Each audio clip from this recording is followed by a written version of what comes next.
दोस्तों, आज की सबसे पहली और बड़ी खबर। झारखंड में बारिश के कारण बढ़ी कनकनी। झारखंड के सभी जिले में मौसम एक बार फिर करवट बदल रहा है।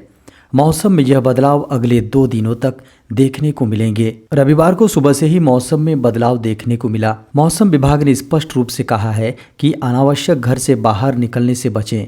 थंडरिंग होने के कारण से जान माल को नुकसान हो सकता है। झारखंड में जारी हुआ आरक्षण रोस्टर। रविवार को कार्मिक प्रशासनिक सुधार एवं राजभाषा विभाग ने आरक्षण रोस्टर का संकल्प जारी कर दिया है।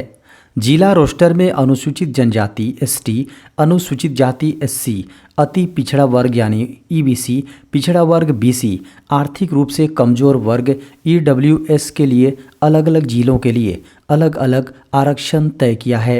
राज्य स्तरीय पदों पर नियुक्ति के मामले में ईडब्ल्यूएस को 10% आरक्षण का प्रावधान तो पहले से ही है। अब जिला स्तर पर भी इस वर्ग का आरक्षण तय कर दिया गया है। सीएम हेमंत सोरेन ने कहा, हम कागजों पर नहीं बल्कि धरातल पर योजनाओं को उतारने में रखते हैं विश्वास। मुख्यमंत्री हेमंत सोरेन ने कहा है कि उनकी सरकार कागजों पर नहीं बल्कि योजनाओं को धरातल पर उतारने में विश्वास रखती है। पूर्ववर्ती सरकारों ने कार्य योजनाएं केवल कागजों पर ही बनाई, लेकिन उनकी सरकार ने योजनाओं को कागज के साथ साथ धरातल पर जाकर उतारने का काम कर दिखाया है। मुख्यमंत्री हेमंत सोरेन ने कहा कि सरकार आपके द्वार तथा आपकी योजना आपकी सरकार आपके द्वार कार्यक्रम के तहत पंचायत गांव-गांव में जाकर हमारी सरकार ने लोगों को विभिन्न योजनाओं से जोड़ने का काम किया है। झारखंड में शिक्षकों के स्थानांतरण की प्रक्रिया जल्द होगी शुरू। झारखंड में सरकारी विद्यालयों के शिक्षकों के ट्रांसफर की प्रक्रिया जल्द शुरू होगी। स्कूली शिक्षा व साक्षरता विभाग ने सरप्लस टीचर ट्रांसफर के लिए टाइमलाइन जारी कर दी है। टाइमलाइन के अनुसार डीओ व डीएससी को आवश्यक प्रक्रिया पूरी करने को कहा गया है। पहले सरप्लस शिक्षकों का स्थानांतरण होगा, उसके बाद सामान्य शिक्षकों को मौका मिलेगा। खबरों को माने तो चिन्हित सरप्लस शिक्षकों के लिए 28 मार्च तक ट्रांसफ़र पॉलिसी रूल जारी किया जाएगा। सरप्लस शिक्षकों के ट्रांसफ़र के लिए पोर्टल में 1 अप्रैल तक सरप्लस शिक्षकों की सूची व वैकेंसी जारी की जाएगी। विभिन्न प्रक्रिया पूरी करने के बाद डीओ व डीएससी 5 मई तक वेरिफिकेशन करेंगे।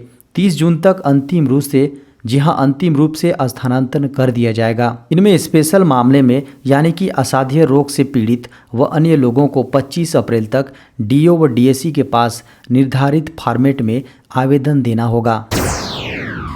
झारखंड पहुंचा H3N2 वायरस का कहर।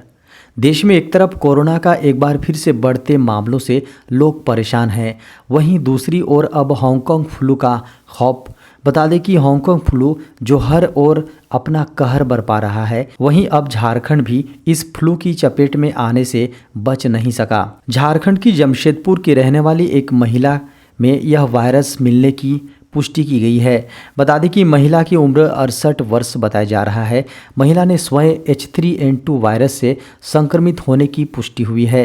वहीं झारखंड सरकार की ओर से स्वास्थ्य विभाग को इसे लेकर सतर्क रहने के निर्देश दिए गए हैं। झारखंड में H3N2 इन्फ्लुएंजा का पहला मामला सामने आया है। इसके अलावा कोविड-19 के 5 नए मामले सामने आए हैं। इस वर्ष CBSE घटा सकता है सिलेबस। केंद्रीय माध्यमिक शिक्षा बोर्ड यानी CBSE शैक्षणिक सत्र 2023-24 में अपने पाठ्यक्रम में कटौती कर सकता है। राष्ट्रीय शैक्षिक अनुसंधान और प्रशिक्षण परिषद यानी NCERT से पढ़ाई करवाने वाले 22 राज्यों में शैक्षणिक सत्र 2023-24 के लिए 9वीं से 12वीं के पाठ्यक्रम में विभिन्न विषयों से कई महत्वपूर्ण टॉपिक्स घटाए जा सकते हैं। इसमें इतिहास, भूगोल, अंग्रेजी और हिंदी सहित कई अन्य विषय होंगे, जिनमें कई महत्वपूर्ण पाठ व पाठ के अंदर के टॉपिक्स हटाए जा सकते हैं। खबरों को माने तो NCERT और CBSE बोर्ड के विशेषज्ञों की एक कमेटी ने 9वीं से 12वीं के छात्रों के पाठ्यक्रम में कटौती का खाका तैयार किया है। कमेटी ने स्कूलों विभिन्न स्कूल प्रबंधन अभिभावकों, राज्यों, शिक्षाविद और शिक्षकों के सुझाव को भी शामिल किया है। रेलवे फ्री में दे रहा ये सर्विस, चुपके से उठा सकते हैं लोग फ़ायदा। भारत में रेल नेटवर्क काफ़ी बड़ा है। हर रोज़ लाखों यात्री रेलवे के ज़रिए सफ़र करते हैं। वहीं लंबी दूरी की सरल यात्रा के लिए लोग ट्रेन को काफ़ी प्राथमिकता देते हैं। रेलवे की ओर से कई फ्री सर्विस भी मुहैया करवाई जा रही है। अगर यात्री चाहे तो रेलवे की ओर से दी जा रही इन फ्री सर्विस का लाभ भी उठा सकते हैं। दरअसल रेलवे की ओर से फ्री वाईफाई की सर्विस लोगों को दी जा रही है। फ्री वाईफाई का इस्तेमाल यात्री रेलवे स्टेशन पर कर सकते हैं। यात्री जब भी रेलवे स्टेशन पर जाते हैं तो वहां पर यात्री फ्री वाईफाई का इस्तेमाल कर सकते हैं।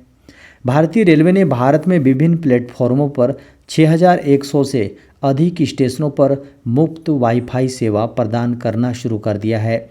यह पहल पहली बार वर्ष 2016 में मुंबई रेलवे स्टेशन पर शुरू की गई थी। ग्रामीण भारत में सबसे अधिक डेटा की खपत होती है, इसलिए वाईफाई सुविधा ग्रामीण लोगों को देश भर में मुफ्त में इंटरनेट का उपयोग करने में मदद कर सकती है। सीबीएसई के नए निर्देश जारी, आगामी सत्र से लागू होगी राष्ट्रीय पाठ्यचर्या की रूपरेखा। केंद्रीय माध्यमिक शिक्षा बोर्ड से संबद्ध सभी स्कूलों में शैक्षणिक सत्र 2023-24 से फाउंडेशन स्टेज के लिए राष्ट्रीय पाठ्यचर्या की रूपरेखा लागू होगी। सीबीएसई ने सभी स्कूलों में national curriculum framework for foundation stage को लागू करने की निर्देश दिया है। इस फ्रेमवर्क को राष्ट्रीय शिक्षा नीति 2020 की सिफारिशों के आधार पर विकसित किया गया है। फ्रेमवर्क को राष्ट्रीय शैक्षिक अनुसंधान और प्रशिक्षण परिषद ने मिलकर तैयार किया है। सीबीएसई ने मूलभूत शिक्षा प्रदान करने वाले सभी विद्यालयों को निर्देशित किया है ताकि इस फ्रेमवर्क का पालन हो सके। फ्रेमवर्क में दिए हुए पाठ्यक्रम, मूल्यांकन और अन्य सिफारिशों का पालन जरूर करें। इसके साथ ही बोर्ड ने national curriculum framework for foundation stage को अपनाया है। भारत में कोरोना वायरस के मिले 1000 से ज़्यादा नए मामले। भारत में 129 दिन बाद एक दिन में कोविड-19 के 1000 से अधिक मामले दर्ज किए गए हैं, जबकि सक्रिय मामलों की संख्या बढ़कर 5915 हो गई हैं। केंद्रीय स्वास्थ्य मंत्रालय द्वारा जारी आंकड़ों के अनुसार देश में 24 घंटे के भीतर संक्रमण के कुल 1071 नए मामले रिकॉर्ड किए गए, जबकि 3 और मरीजों के जान गंवाने से मृतकों की संख्या बढ़कर 5,30,802 हो गई हैं। देश में कोरोना वायरस से राजस्थान और महाराष्ट्र में एक एक मरीज की मौत हुई है। वहीं केरल में कोविड-19 से मौत के आंकड़ों का पुनर्मिलान करते हुए एक मामला जोड़ा गया है। आंकड़ों के अनुसार भारत में संक्रमण के कुल मामलों की संख्या 4,46,95,420 हो गई हैं। वहीं उपचाराधीन मरीजों की संख्या संक्रमण के कुल मामलों का 0.01% है, जबकि कोविड-19 से रिकवर होने की राष्ट्रीय दर 98.8% दर्ज की गई है। डिजिटल इंडिया लोगों के लिए वरदान, लेकिन साइबर क्राइम में जबरदस्त उछाल। आरटीआई के तहत सामने आए ताज़ा आंकड़ों के अनुसार भारत में डिजिटल भुगतान की बढ़ती लोकप्रियता न केवल आम आदमी बल्कि साइबर ठगों के लिए भी वरदान साबित हो रहा है। जनवरी 2014 से दिसंबर 2022 तक 1,40,736 एटीएम डेबिट कार्ड के मामले में 507.12 करोड़ रुपए की ठगी, क्रेडिट कार्ड के 1,37,237 मामले में 514.90 करोड़ रुपए की ठगी और 354.78 करोड़ रुपए के 61,561 इंटरनेट बैंकिंग घोटाले हुए। 2014-2015 में केवल 71 एटीएम डेबिट कार्ड धोखाधड़ी हुई। यह 2019-2020 में 36,978 तक पहुंच गया। इसी अवधि में 1.51 करोड़ रुपए से बढ़कर 102.13 करोड़ रुपए की ठगी हुई। हालांकि 2022-23 में यह घटकर 7,395 पर पहुंच गया और 29.21 करोड़ रुपए की ठगी हुई। सरकार ने शत्रु संपत्ति बेचने की शुरू की तैयारी।